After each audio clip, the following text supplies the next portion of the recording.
Welcome to Narrative Strokes. It had been a long, dull day at work. James fumbled for his keys in the pouring rain, dropping a few dollars from his pocket in the process. Didn't matter.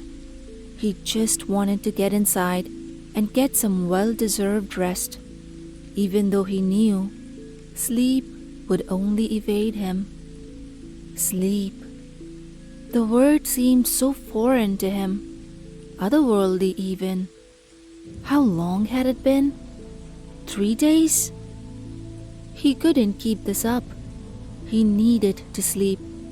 But he knew, as soon as his head felt the soft embrace of his pillow, and his eyelids closed over his bloodshot eyes, his fatigue would leave him. He had medication, both legal and illegal, that he took frantically and fruitlessly to achieve at least a small taste of rest. The insomnia had begun to control his life. James popped a few pills down his throat, not caring about the side effects, and slammed his head onto the pillow. His eyes closed, and he was plunged into an inky darkness. His mind refused to empty itself. He tried to concentrate, to forget about the real world and slip away into the darkness, but he couldn't. He suddenly had the urge to watch some TV, to get something to eat. Had he forgotten to brush his teeth? Yes, he had. James dragged himself out of his bed and shuffled hazily to the bathroom. He lazily dragged the red electric toothbrush over his teeth, then rinsed in the sink. As he looked up into the mirror, he stared into his reflection. A scruffy and uneven beard had begun to sprout up on his face. He didn't like it.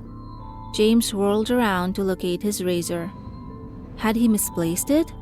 It wasn't in the shower where he usually kept it. He searched the entire bathroom and even checked down the narrow hallway outside the bathroom door. It wasn't like him to misplace things, especially trivial objects such as a razor. James believed in the simple philosophy of a place for everything, and everything in its place. He scratched his head, went back into the bathroom, and gasped. He wasn't sure exactly why he gasped, or why he was so startled by what he saw. The razor that he had been searching for had been on the sink the entire time. Or had it?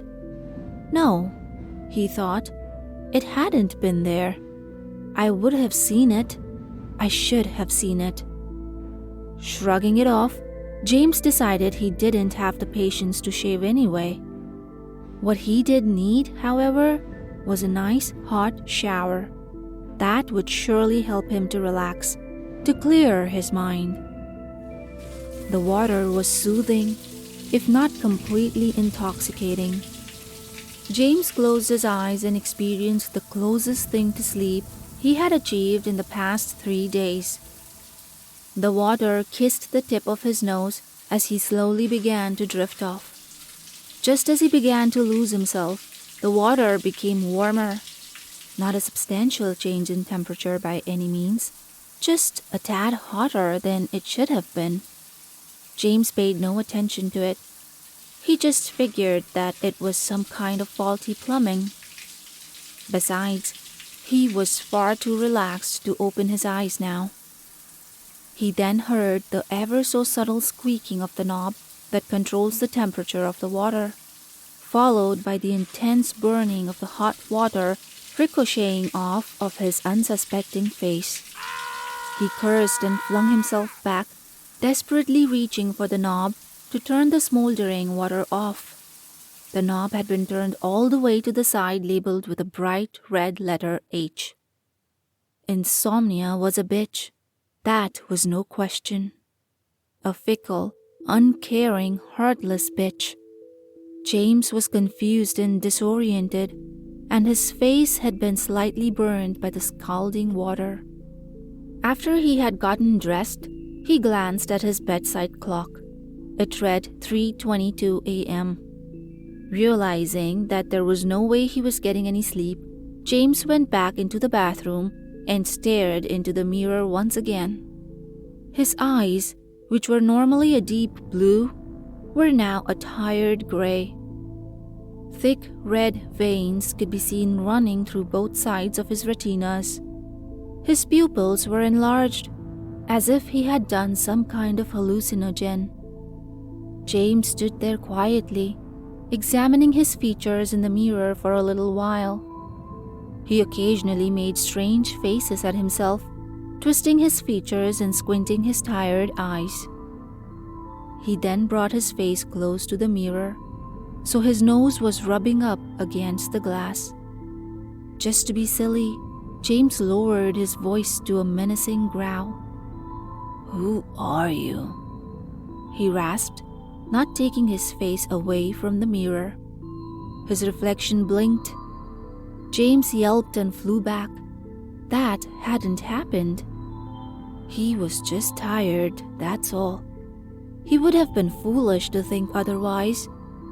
But he couldn't help but be terrified to look back into the mirror, to see what horrible, disfigured monster was waiting for him to get up off the floor.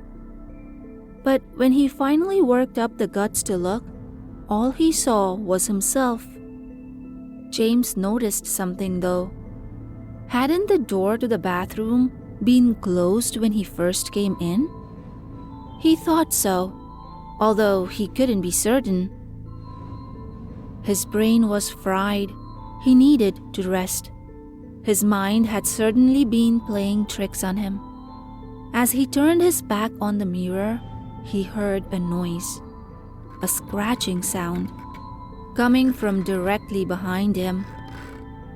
The sound resembled the screech of nails on a chalkboard.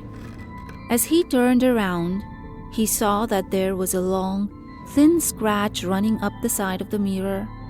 A sharp pinch of pain pulsed from James' right hand pointer finger. His fingernail had been cut and gnarled, as if he had been scraping away at something.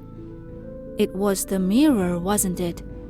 It was causing all of the confusion and all of the sleepless nights. Every time he turned his back on it, something strange happened. Something bizarre. James bolted into the bathroom and stared into his reflection again. He made many sudden movements in a desperate attempt to psyche out whatever was hiding behind the mirror. Nothing abnormal happened. James was extremely frightened to turn around, but he knew that he had no choice but to do so sooner or later.